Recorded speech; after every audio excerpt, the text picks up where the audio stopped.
Hello, listeners, and welcome to this third and final part of the mini-series with podcast host Andrew Pledger. To find out more about Andrew and his work, you can follow the links in the episode description. But for now, here is Andrew. We definitely see those parallels in abusive relationships, one-on-one abusive relationships. That's a very recognized parallel, and domestic abuse victims talk about how overwhelming it is to feel intimacy and love from the abusive partner who has been horrible, verbally, physically, sexually, financially abusive towards you for such a long period of time. And then they come to you, bring you flowers, bring you chocolate, take you on a date, treat you really nicely, talk to you really nicely. And it reinforces your devotion to the person before they then go back to pushing you down, hurting you with words, physically, sexually, and it's a cycle that continues. Yes. And that was something that was interesting to me to after I left, learning about the narcissistic abuse cycle. It just clicked for me, like the love bombing and then the putting down, and then it repeats again, basically. But I didn't know that when that was happening. And it was just for me, I was in such a vulnerable emotional state and like very like mentally ill that it's just like, oh, like the love that I desired. It was like, oh, it's like it felt spiritual, but it was emotional manipulation and really emotional abuse. And so I ended up telling this person that this experience happened. And the day after it happened, the high was gone. It was like back to Wow. normal. And so I was like, that was really fast. And like, I really thought about it. And I was like, this has happened so many times, but I wasn't looking at it as through the lens of spirituality. I was looking at the lens of like psychology and emotional manipulation. And I was like, this is not a spiritual experience. This is emotional manipulation. I'm like, this is not real. And even though I had told this leader the day before I had this experience, I decided that I wasn't going to tell him that I didn't think it was real, that this was emotional manipulation. I wanted him to continue to think that I was a Christian. So I let him think that. And we then were in a I don't know what to say. And that sounds weird. But basically, I decided for him to disciple me. So I began meeting with him weekly for discipleship. And honestly, I was really curious about learning more about Christianity because most of the sermons and things that you hear in these environments, it's all about fear and shame and making you conform and obey rules. It wasn't really learning much about the religion that much, except by like they talk about the gospel and like why Jesus came, but like there wasn't, it was very shallow sermons, very base level. And I was curious about learning more. And because for me, I was like, you know what, before I leave this religion, let me meet with someone who has a master's in divinity from this environment, learn from them all that I can this semester. And just because haven't had, I felt like a concise, logical, chronological flow, even despite being homeschooled, I didn't feel like there was much. It was indoctrination. It was learning about following rules and like following the strict code of conduct. It wasn't really like learning deeply into theology. It was like, oh, these are our beliefs. Now let's use the Bible to justify these beliefs. It wasn't really just digging into it. So for me, I was like, I'm just going to listen and learn from this person, of his interpretation of Christianity and what Bob Jones has taught him to what to believe about Christianity and their own theology. And like there were interesting things about it. And kind of when the discipleship, it started then to turn into conversion therapy, which I eventually knew that it was going to, and that was his plan. And we had kind of talked about it, but looking back, I realized that he was spiritually grooming me. He was building this relationship with me to build that trust and have that connection of this like discipleship. and then exploit that to then switch into conversion therapy. In that moment, I didn't realize that. It was a slow process. And it wasn't obvious to me, but out of it and looking back, I can see that. And, you know, he was not trauma informed. And at this point, I had been exploring what trauma was. And I wanted to say to him, it doesn't matter how loving of a picture you can paint of God or convince me how loving God is. I have religious trauma. I have negative associations from that. And in my mind, I'm like, all right, despite that, God does a lot of violent things in the Bible, anyways, ignoring all that still. So, but I listened quietly, didn't like openly rebel at least, because still kind of afraid because of he he had a high authority position at Bob Jones. So I wanted to be very careful and I wanted to learn. And so at the end of discipleship and right before it changed into conversion therapy, I, at the end of that, my conclusion was I don't believe in hell anymore. There's no reason for me to be a Christian without hell. And like, I know people still have other reasons for being Christians besides that, but I was indoctrinated to be a Christian because of the fear of hell. It was very fear based. So to me, without hell and without that fear, without that control, it didn't matter to me anymore.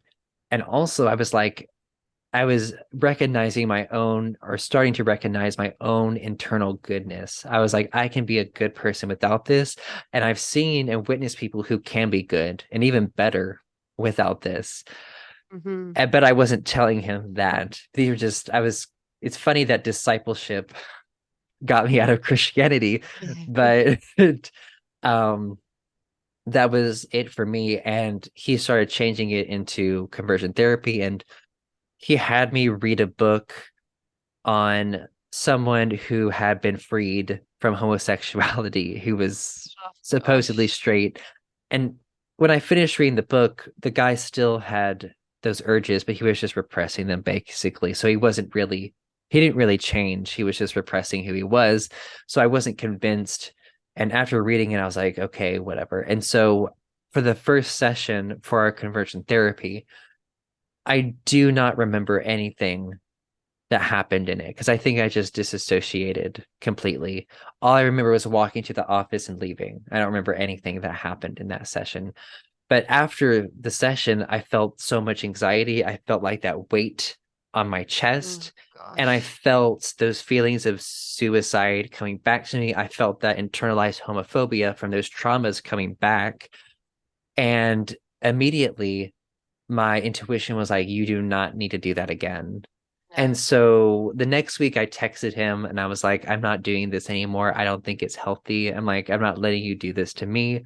I'm like, if you want to do that to other people and they'll let you or whatever, but I'm not going to do that anymore. And then he was like, texting, he's like, let's meet and let's talk about this.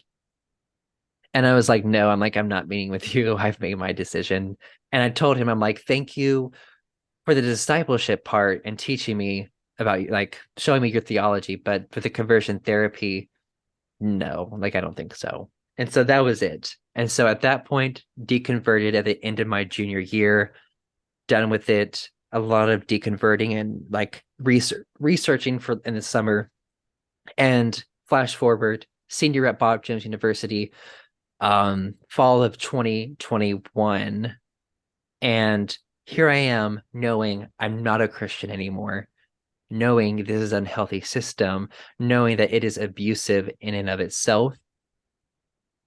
It was like so awkward for me. It was like, I was like, what am I doing here? Like, I don't need to be here Oh, but you're anymore. so close to the end. Like you've endured it for that many years. I know that we shouldn't look through the lens of sunk cost fallacy, but part of me would be like, oh, can I just do another 8 to 10 months? Like, can I Oof. just? Yeah. And so here I am. Back at Bob Jones, and I was like, you know what? At that point, the only healing that I have been doing was writing my memoir, which when I started it, I never planned to publish it. It was just like me getting my thoughts out. And then eventually, it gets to 60,000 words, and you're like, oh, well, maybe this, I might want, and I plan on one day publishing it, but it's something I want to sit on for a while. And as I continue to heal and process things. But, um, as I that was very helpful for me, I think, because I started writing my book in 2019. So that was something that had been helpful for me through that time to get these things out. And so my first semester of my senior year, fall of 2021, I was a visual studies or a visual arts major, and I minored in photography. I decided to create a photo art series that really explored religious trauma through my experiences. And so I created this series during this entire semester, putting over like 60 hours into this series. And it was so incredibly healing and like freeing for me to do. And at this point, I was like, I really want to share this with the world and I want to tell my story. And so I released it in January of 2022. And I ended up getting an interview with a really popular digital creator and author.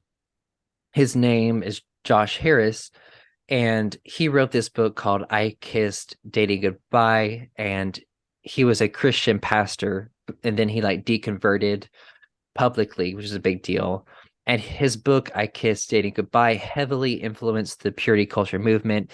It has sold over 1 million copies worldwide, and just very influential in evangelicalism also. So when he deconverted publicly, it was a big deal.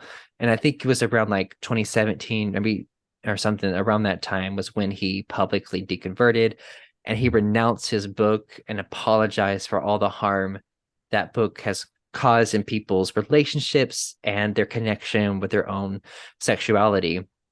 And so he had then switched and gone to digging into like deconstruction online in his journey and helping other people. And he had an IG live show where he interviewed different like survivors from different Christian backgrounds. And I decided that, you know what, I'm going to go on his Instagram live show and I'm going to share my story and talk about my religious trauma series and just what I've been through so far. So here I am doing this interview the day before my last semester at Bob Oh, Jones University. And I did the interview, and the next day I'm driving or riding back to Bob Jones for my last semester, and I'm there. I'm getting all my stuff for my classes, and then after already like a week of classes, everything's quiet. I did start to notice that a lot of people were like staring at me, as more than usual, at least at Bob Jones, and talking and whispering. And I was like, oh oh no. fuck. And so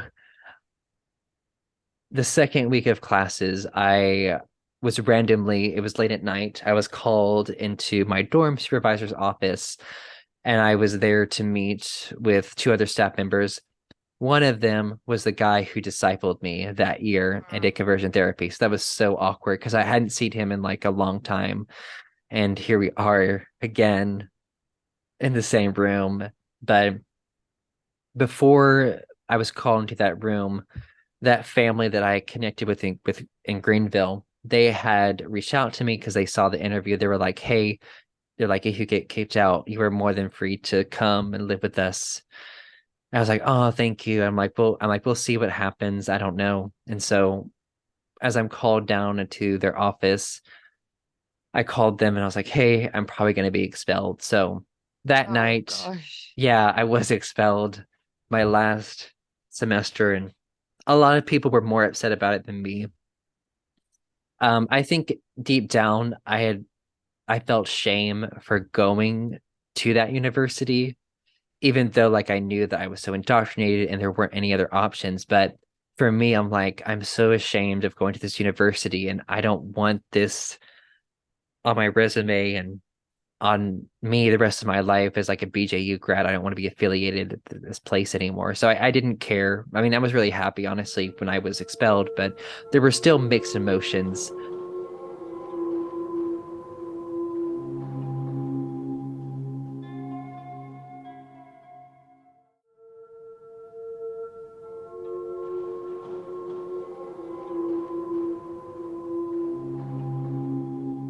Well, I mean, it was such a tough and exhausting time. And I say this quite a lot, but Chris Shelton taught me that it's no good to live in hypotheticals. But that conversation that you had with your mum about not going in the first place, and then you go and it's so exhausting and it's so controlling.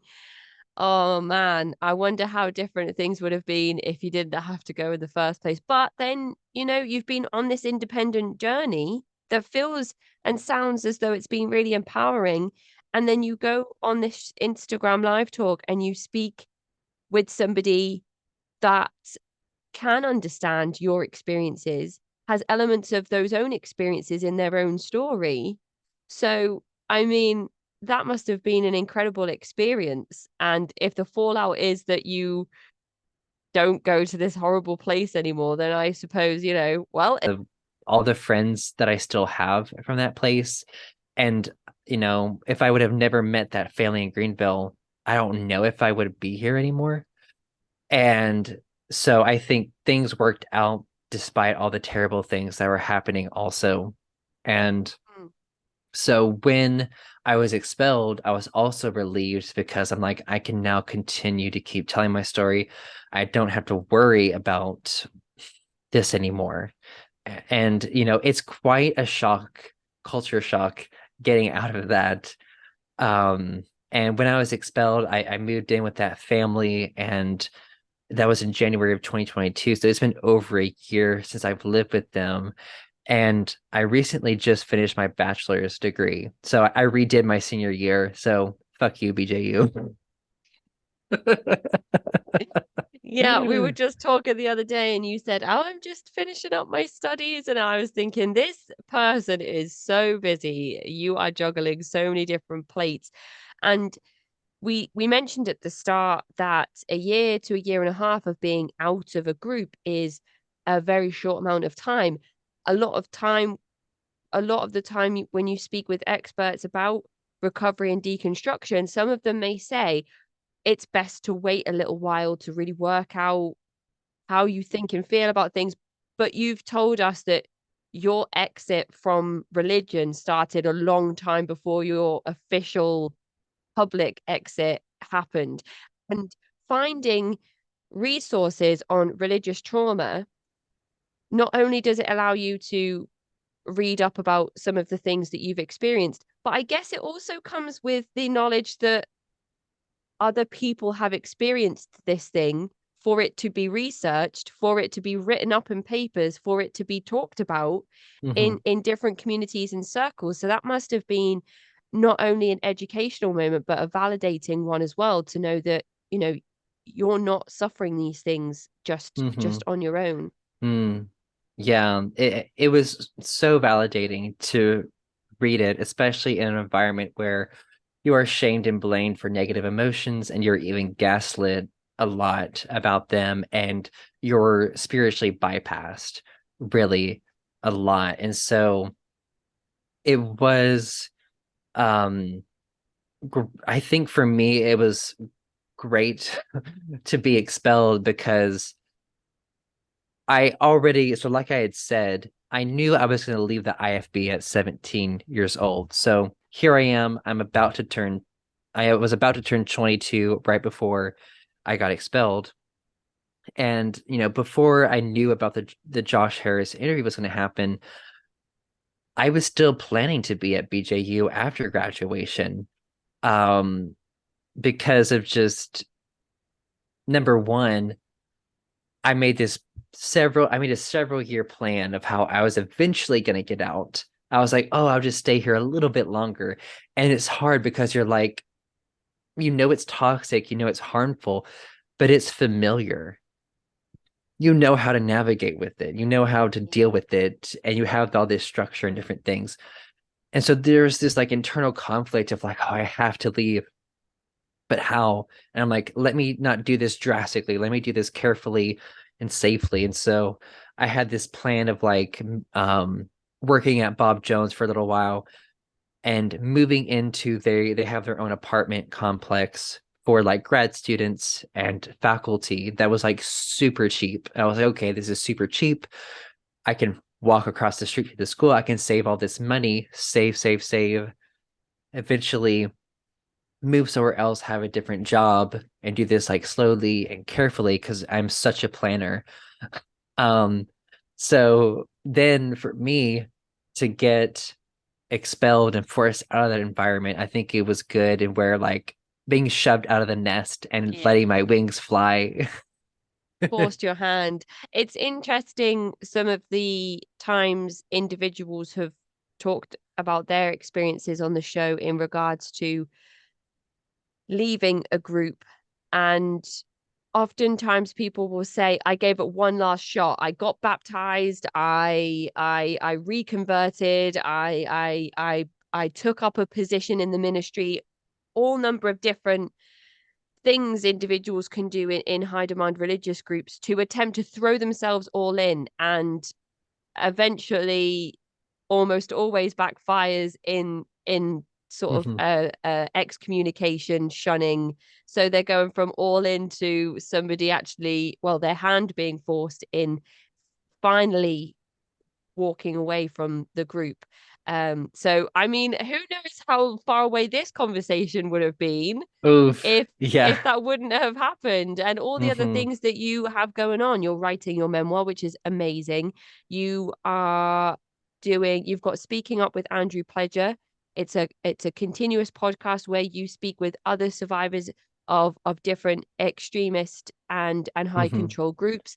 There's Surviving Bob Jones University, which will have just come out by the time this episode releases. So that lines up all really nicely, doesn't it? And I just wonder how far off those projects would have been if your hand wasn't forced. Mm.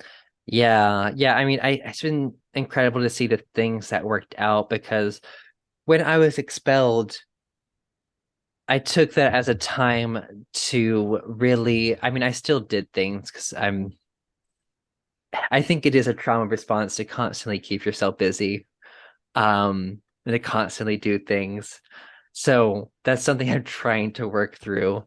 But I think when I was expelled, I kind of let the pressure off of myself. I was like, I'm not worrying about transferring to another college right now. I'm not worrying about getting a job. I'm not worrying about doing this.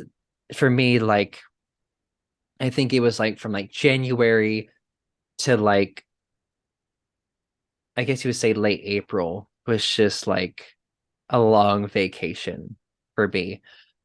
I was like, okay, like I don't have school. I can get back to like really reading and learning about the things I love so much without all this control and exposing myself to different information. Reading was something I always loved growing up. So I was like, I can sit outside and read a book. I can meditate in my room.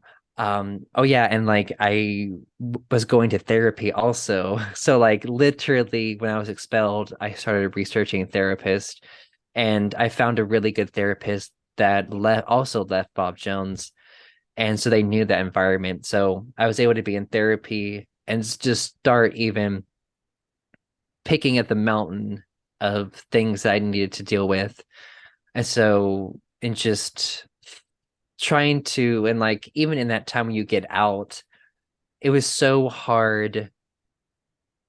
And I'm still struggling at times learning to just rest. And I know we've talked about this before. Um, so I was still like learning, I guess, trying to have that balance. And for me, it was kind of scary, or it was scary because you had this environment of all this structure, this certainty, this comfort, despite all the toxicity and abuse, you had this system that you knew how to navigate. So for me, I was like, I just lost all my connections, basically. I've had a, and then I found out later that there was like a smear campaign of different staff members that was going on of me, and that there were staff members that wanted to take down or remove anything that had my name on it on campus, just trying to erase my existence. And so I was like, what do I do? And so, Gosh, this is what I mean about these environments mhm. make people's worlds so small. Like you're just one person that's just gone off to get on with their life and talk about their experiences and, in the hopes of helping others or talking about abusive environments that maybe could be changed. And these people are just like uh, I imagine that your name and your presence has taken up a lot of the headspace and time of staff faculty who are like meticulously going through, oh no, there's a class photo here with Andrew's name and face on it. We should take that down. You know, probably not dealing or maybe not dealing with actual cases of abuse and harassment that are happening on campus at that time and further afield. Very serious allegations of people coming to them saying, I feel like I am in a place where I might take my own life. And they're like, yes, I see how your sin is making you pay. But I actually am a bit busy at the moment looking back through some of our magazines to make sure that Andrew Pledge's face is removed from them. Like it doesn't make sense. Like the world is so much bigger, and Andrew's just one guy that wants to go off and just do his own thing. Yeah. And I think I didn't realize until some students told me how many students were sharing that interview on campus and were actually supportive of what I did, despite me leaving Christianity. I was really shocked by the support of a lot of people who were silently, I guess, rooting. And I was shocked by a lot of positive messages that I got from BJU students. Because I emotionally prepare myself for the hate that I was gonna get. I did get some, but um I was also for me, my whole life, I was the people pleaser, wanting everyone and everything to like me. So I had to prepare myself and get rid of that and be like, you know what? I'm going to be the other now. I knew that once I did this in their eyes, I was the evil one. I was the lost one. I was the wicked, evil person deceived by Satan. And even like some would say I'm a servant of Satan now. That's how I think a lot of them see me. Not all of them, but I think the people who are heavily indoctrinated. But I was surprised by the response. And, I did it in a way, the interview, where I tried to be as like loving, understanding, I guess, as I could be, because I knew I'm like, if I'm mean, angry, and hateful in this, they're going to use this as an example of look what happens to you when you leave this. So I try to be loving and kind, but still authentic and real. And I think that's what surprised a lot of people because, oh my gosh, this person who's supposed to be evil and awful, he's experienced all these things and he's being actually having a great, like, loving and like open-minded approach to this. This is surprising. And I think another reason why a lot of students shared it is because most students don't speak up about things that happen about their experiences because they know the consequences. And I think, sadly, I think I was used as an example of what happens when you do stand up to these authoritarian environments. And um and for me, I think before I left, there was a mentor there that I kind of gotten close with, and like they were so disappointed and were just heartbroken. And they were like, oh, like, why can't you just stay in and change it from the inside out? Oh, And in my mind, I was like, that's not going to work. And I think, and I hope people can learn. And really, what I see it now is like, you shouldn't stay in an abusive relationship and try to change that person. You need to leave that abusive relationship. yeah. It's like you said before so perfectly. I need to think about what is right for me. I need to do what is right for myself. And I guess it's in the same sense that individuals are saying, oh, Andrew Pledger, he's this guy, he's being controlled by Satan, he's renounced the church. We don't want to associate ourselves with somebody that thinks that way. But actually it's not that. It's just you thinking about you. It's not Mhm. you versus the church or you versus the faith. It's just me looking after me. And I think that's a really powerful sentiment and one that I think we should share around a bit more. You taking care of you because nobody else really inside the church was going to do that. So you Nope. had to do that. And you have spent your life pleasing others Yeah. until you couldn't do that anymore because it was at your detriment. So eventually you went from being the people pleaser to the ultimate rebel who then turned around and went, and I am not going to do anything for any of you anymore because I am only doing things for me. And I absolutely love that. Yes, and that was a hard place to like finally get to because in an environment you're just trained to just constantly people please and just constantly follow these rules. And so I was glad to really continue to share my story and educate people on like cults, religious trauma, and like deconstruction and people who are on their journeys. Because for me, like, I don't want to force anyone to do anything or come to any conclusion. I want to give them the information they need and they can do whatever they like with Yeah, that. yeah.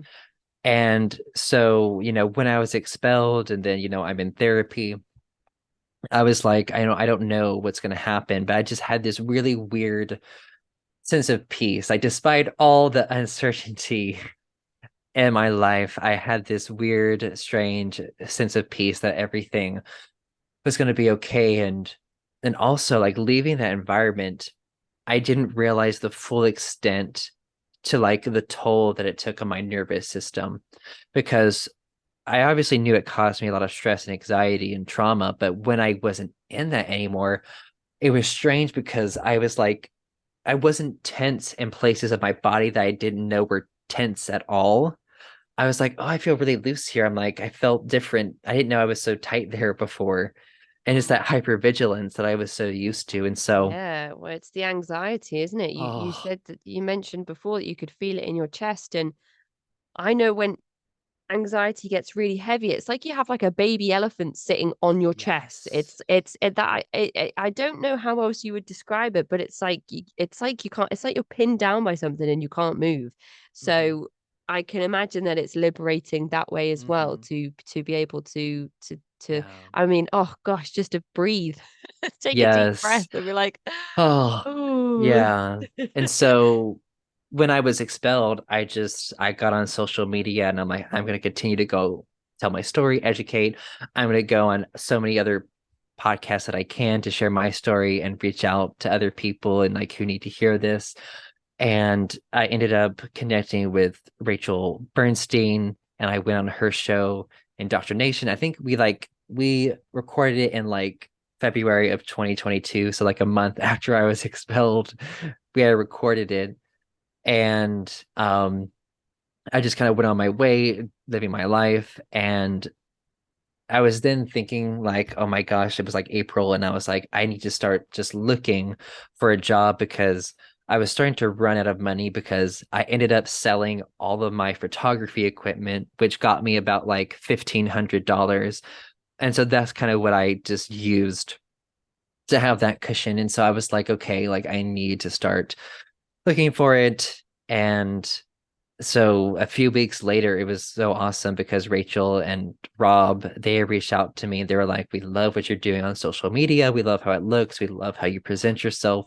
Would you want to be on the team as our social media manager? And I was like, yes, yes, I would love that. And it was perfect because I'm the kind of person who really needs a job that has purpose and aligns with like my personal values. So it was just a perfect fit for both of us. So yeah, since then I been working on the indoctrination podcast, helping with social media related things, and of course, like doing my own podcast and now a limited podcast and my own social media, working on my book, doing college, which I recently finished. So yeah, it's been quite a busy time since leaving. And it's been great to like continue on the recovery journey and but still be able to help other people also and kind of in a sense, I guess, what I felt like my message with Joshua Harris was telling people that no one was going to save me. I had to become my own hero and claim my autonomy. And I hope that's what people can get from my story is no one is necessarily going to save you. And yes, I am so grateful for the family that I met in Greenville who literally saved me from that environment. Um, Big shout out to those people. Whoop, whoop, whoop. yes. But if I would have never taken this courage to like seek that and find that, none of that would have worked out. So I think I try to tell people like I hate this idea of like you have to be completely independent because I think that's not accurate because we need people. We're social creatures. But I think telling people, yes, go make your own decisions, become your own hero, but know that we do need to rely on people for certain things and that it's okay to do that. It is okay to find that community where you're loved and accepted. Mm-hmm. I think that's a wonderful thing. Interdependent is what I would Oh, describe yes. myself as with my Mm-hmm. partner.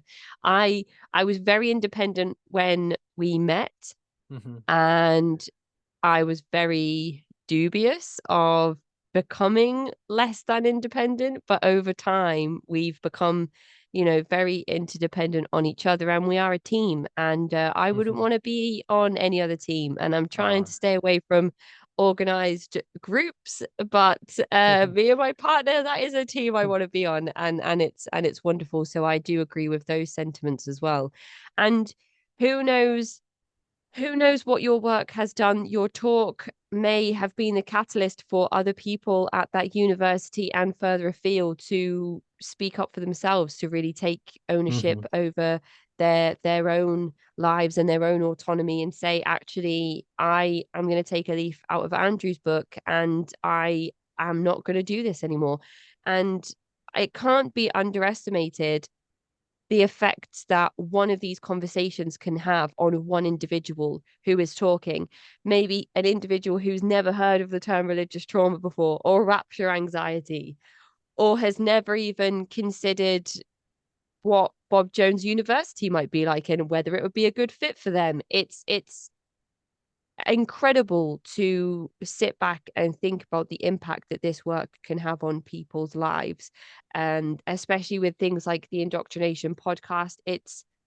It's one of the best, most informed platforms out there in the world, and to be a part of that community, Mm. it is quite something special. So I really appreciate you, Andrew, and I appreciate all of the work that you're contributing towards the field. And I do hope at some point, when it's right for you, that you're able to kind of sit down and have a break and take some Yeah. time for yourself.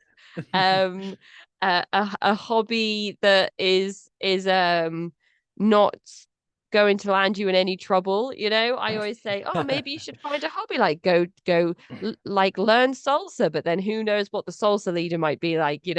we I just feel like I see the signs everywhere now for potential dangers, but Yes. that's not a way to live either. And I'm really excited to listen to your limited series. I imagine there's so much information in that you haven't been able to explore in this episode. Mm-hmm. And uh Yeah. and I'm excited to see where your work goes from here, Andrew. You must have a lot in the pipeline.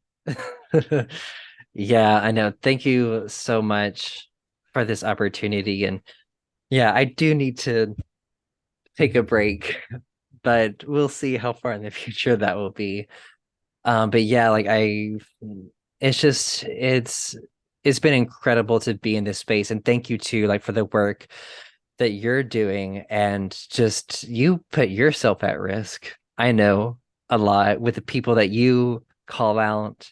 So thank you for the risks that you're taking and just all the time and dedication. Like you have this podcast, and I saw you recently have a new podcast. It's like cult news, which Yeah, I'm it's excited just about. daily cult news, just daily cult news, 5 minute episodes of things happening like yesterday I went to release an episode on the Proud Boys. It was just an overview. Okay. And then just as I went to release the episode, the verdict came out of the court that the jury had found 4 members of the Proud Boys guilty of sedition. So I was like, oh, now I'm going to have to go back to my episode and put in a little segment saying they've been found guilty. But yeah, it's just cult news. It's just daily cult news about things happening Uh-huh. in the world to do with cults and coercive control. And I thought that I might be able to do 1 or 2 episodes a week, but it turns out that actually I could do 2 or 3 episodes a day. It's pretty wild once you start getting into it. It's I think both of us might need a break. I think Yes. I might be losing my mind a little bit. I feel like some days I'm like, wow, humanity is amazing. So many people are coming forward to share their stories, and it's really inspiring and it's really brave. But then on the flip side, I'm like, oh, but why do we have to share these stories to begin with? And then I start to go into that spiral of nothing in the world is good. And I feel like I am in those two places. I'm in one place or the other, and that in itself is quite tiring. So maybe we both need a break. Maybe we both need to hop on a plane Yes. and go somewhere warm and sunny and do something Yes. that is not cult related. What that is, I have no idea at this point. But it is getting late here, so I'm going to say goodnight and go and check on the children. But I appreciate you. Thank you so much, Andrew. And I really, really hope that you enjoy the rest of your day. Oh, thank you, you too. Thank you again for having me on. Thank you, Andrew. Take care. Bye, bye, bye. All right, I'll see you. Bye. That is the end of this mini series with podcast host Andrew Pledger. To find out more about Andrew and his various podcast ventures, you can follow the links in the episode description. To get in touch with me, you can find me at cultvaultpodcast@gmail.com or follow me on Twitter and Instagram at cultvaultpod. I'm your speaker, Casey, host of the Cult Vault Podcast.